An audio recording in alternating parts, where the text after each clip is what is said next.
survive sa Gabudane. Sabi niya, double ganger. So, ito.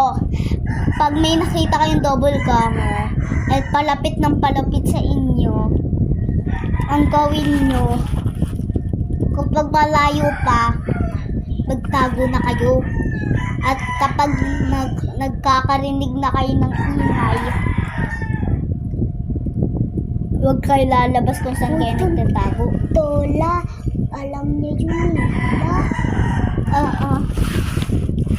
Test guys, hindi na namin to kagalin. Test guys, ano siya, kapag may nahulog na gunting, huwag mong kukunin. Steady ka lang talaga. Bakit, Det? Hindi kuwain. Kasi, guys, makikita niya na may kamay.